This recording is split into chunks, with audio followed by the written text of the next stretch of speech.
this match, 57 kilograms, a spot in tonight's semifinals on the line, and guaranteed to wrestle for a medal if you win this match.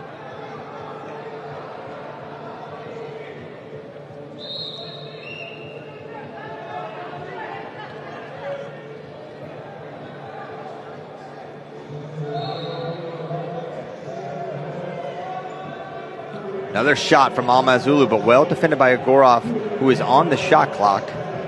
He'll have 20 seconds to score before surrendering the first point of this match.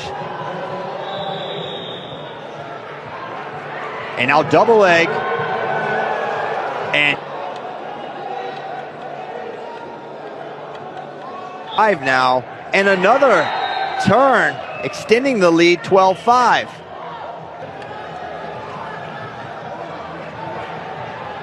For Алмаз.